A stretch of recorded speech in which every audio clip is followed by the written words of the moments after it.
This is not going to be another one of those videos where somebody talks to you about thumbnails and click-through rates and all the same jargon you're used to hearing on every single video like this. In fact, I'm going to tell you the truth about how big creators actually achieve success and the things that I learned from a $15,000 YouTube coaching program that I'm literally going to spill in this video for free. So if that's what you're ready for, to understand the secrets that are separating those who are literally blowing up on YouTube, like I am doing right now with 7,000 subscribers in literally 7 days, and being able to get to there to millions, then the principles that I share with you in this video are exactly what you have been missing. So hit the thumbs up button if you're super excited and ready for me to get into the details. The first of the 4 steps that I want to share with you today that are the unconventional things that people don't really talk about that happen behind the scenes is to understand who you're making a video for. And so if you want to grow on YouTube, even the videos that seem like they're the most random, but they do really well,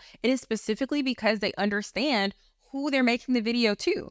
Even something that seems as random as Mr. Beast content or an ASMR channel, they understand that they are making a video for someone who is watching their video for a particular reason. And so you have to go into thinking about how you're creating content, not as a creator or an artist, but you have to think of it as a servant, as a business owner, as somebody who is helping someone else solve their problem. And even if your video isn't how to do X, Y, and Z, even the person who's doing an ASMR channel is still helping the person who's watching it to solve their problem. Maybe they're listening to it to go to sleep. Maybe they're doing a mukbang because the person that they're eating with is lonely and they would like someone to eat with because they're normally by themselves. It doesn't matter what your niche is or who your customer or audience is.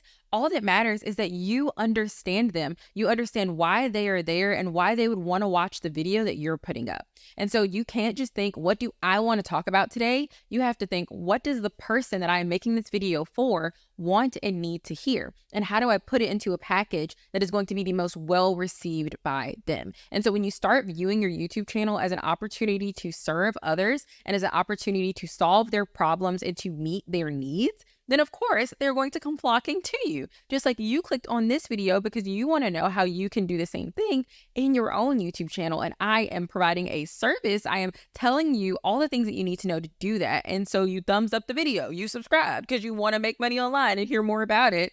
And that is the way that it goes with your channel too. So tap into that. And I promise you that when you start looking at it that way, it'll change everything. The second step, which is going to encompass all of that YouTube jargon that you hear into one, is simply understanding your market. Again, even if you're not necessarily selling a product, you are still in a market with your audience and you still have a group that your content is going to be classified under. And so I'm going to give you a little bit of homework, and I promise you though, it's going to be the best homework of your life because it's going to change everything when you implement it for your YouTube channel. I want you to compile a list of the most successful YouTube channels in your niche, and not from 15 years ago. Make sure that they are still having content that is performing really well within the last 2 years. And then I want you to just start studying them. Look at their thumbnails, look at their titles, look at the videos and listen to their hooks and what they're doing at the beginning of the videos. Take note of their editing style or their backdrops, everything about the video, their audio quality. And again, you're going to find some variance here. You don't necessarily need to be comparing someone level 20 with your level 1, but the things that are common denominators, that's what I want you to take note of. And I'm going to give you an extra little cheat code here. And that is to actually start writing down the titles of their top performing videos of the last 2 years and compile a document. Then you're just going to copy that and you're going to put it in ChatGPT and ask ChatGPT to point out all the similarities between those titles. And then you can even ask it to create a title formula or create 5 or 6 title formulas for you based on what is working well. And this is why this is the best option for this above any other advice you're going to get about titles and thumbnails and stuff, is because it's going to be so different depending on who your niche is and who your target audience is. And so if I give you advice that helps with the, kind of self-help, Christian business, financial improvement, like social media, the kind of realm that I'm in, that may not be true for the photography realm. Those things may not be true for the dog training realm or the interview realm. And so that's why you have to study the other people who are actually on you. And one of the biggest things to look at as well is not just things that you search up, but look at what's coming up with your recommended. Look at what videos are being recommended and that YouTube is actively pushing out, because that is the way that people are actually going viral, not by things that people can type in using something you may have heard of called SEO, search engine optimization, which is what a lot of people think that the gold is. But the gold on YouTube is having YouTube push out your videos itself. And that is how I was able to, one of the biggest reasons I was able to get 7,000 followers or subscribers in 1 week is because YouTube itself was promoting my video, because I followed those principles. I studied what was working well in my niche. And then I did step number 3. So step number 3 is to use the proven blueprint plus your authentic voice. This is truly the secret formula. And so what I mean by that is you have now gathered the blueprint by figuring out who your audience is and how you're going to help them, what problems you're going to help them solve. And you've also figured out what is the standard for your niche, for your industry, for the people who are creating in the same space as you, right? And now that you understand that, that should be your basis. But you shouldn't just be carbon copying titles or thumbnails or hooks. What you should be doing is understanding why they work, making sure you're infusing those same things into your videos, and then adding your own sparkle and sprinkle. And this is why I always tell my customers, there's no such thing as competition. There's only confirmation. And if you see that other people are doing the same thing, it just confirms that there is a market out there, that there are people who actually need help with that thing. And what you have to be confident in is that God only made one of you. There's only one of you with your experiences, your insights, your specific demographics, like you being a man or a woman, or you being whatever race or ethnicity he created you as. And so all of those things that create this wonderful you soup is going to be a unique soup that nobody else has. And so you don't need to worry about competition. You don't need to worry about what other people have going on, because you are going to reach somebody that is distinct and different from these other people and who God has called for them to reach. And so you do not be afraid to add that you-ness into it. Like, I make puns, I make jokes, I give, kind of quotes and like sayings, and you see how animated I am. Some people say they hate that I talk with my hands.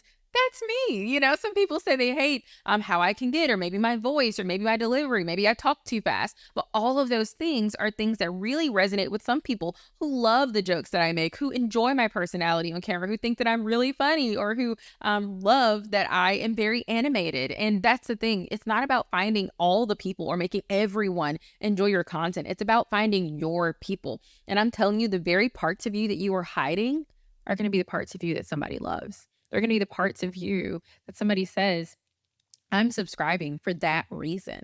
For me, one of those things was my faith. For so long, I battled with talking about my faith in relation to business, but I said, that's me. My identity is in Christ. And just as many people will click off this video for me saying that, there will be just as many, if not more, who will stay on and subscribe, because they have been looking for not just business advice, not just social media advice, not just self-help and improvement advice, but they've been looking for advice from a biblically grounded perspective. And now that they have found it, they are so happy. And you can comment below if that's you. I'd love to chat. And they're so happy that they found a place that is a good fit for them. And so do not be scared to add your unique voice, because in that, you're going to call out to those people who are uniquely assigned to be learned and to learn from and to be taught by you in this thing that God has gifted you at, and in this problem that you are solving for them. And before I tell you the fourth thing, there is something that you should know, is that I didn't only get 7,000 subscribers in 1 week. I also made over $50,000 in cash that same week, just from people coming in from my YouTube channel. And so if you want to know not just about how to get subscribers, but how to actually monetize so you can literally make your yearly salary in a single month, then I would love to explain to you how I'm able to monetize my skills and create a passive income system where I can make money like that every single month while literally working not even 5 hours a week. And I have a training that is free in my description that goes over everything step by step and is going to show you exactly how I do it. And you can subscribe. I'm going to make another video about it next week that's going to be going over the steps that I took to be able to make $100,000 a month or more working 5 hours a week. But if you don't want to wait for that, make sure you check out the video in the description. It is a free training that goes over everything that you need to know so that you can monetize using YouTube and to be able to make enough to quit your job, even if you don't have thousands of subscribers. So step number 4 is probably the only kind of more cliche advice on this list, but it's tried and true because it works. And that is analyze your data. once you've started posting consistently, which I didn't even bother making that a step because I mean, when you're looking at your market, you need to see how often they're posting and stuff like that to figure out what's going to be the best balance for you as well, to see like, again, what's expected. But once you've done during that and after about your first 30 days is when you can start really looking at your data, and you can start looking at, okay, what's working well? How about the click-through rate? How many people are looking at my video that are actually clicking on it? How are the my engagement doing? Are people dropping off in that first 30 seconds? And whatever it is, you can look and see what's going really, really well and what's going really, really wrong. And then you can just adjust and test different things out. And you really have to come into this as a scientist and somebody who's prepared to learn. If you decide you're going to pop off and your first video is going to get you 1 million views, not only are you going to be disappointed, but that's also going to make you discouraged from wanting to continue trying because you set these high expectations for yourself. If you want to set some expectations for yourself, I'm going to challenge you to set what I call action goals. Action goals are the goals that are based around the things that are completely within your control that you can do. So an action goal might be like, I'm going to take aside an hour a week to focus on YouTube. And in this first week, I'm going to focus on getting a compilation of channels. In the second week, I'm going to focus on getting a compilation of titles. The third week, I'm going to get a compilation of hook. And the fourth week, I'm going to get a compilation of thumbnails. Then next month, I'm going to expand that to 2 hours per session. And now I'm going to go through and I'm going to analyze what are the things. And so you see what I mean? And then you say, okay, the next month, my goal is to be to take all of that and to create my scripts for the first month of YouTube. Boom. The next month, I'm going to now set that up and I'm going to upload 1 video a week consistently now for the next 12 months. And you can clap, celebrate, and thank the Lord every time you hit those milestones and goals for the actions that are within your control. And then you have outcome goals, which are the things that are not directly in your control. It doesn't matter if you hit every single thing on that list. You may not get 100,000 subscribers your first month on YouTube. And that's okay. That's why we celebrate the action goals. And then if we don't get our outcome goals, we can go back and evaluate, okay, have we actually been uploading consistently? Did we actually do the homework, or did we kind of skip around? Did it put our own twist on it and say, oh, it really doesn't matter that much as long as it's kind of close enough, And we can be honest with ourselves and evaluate that.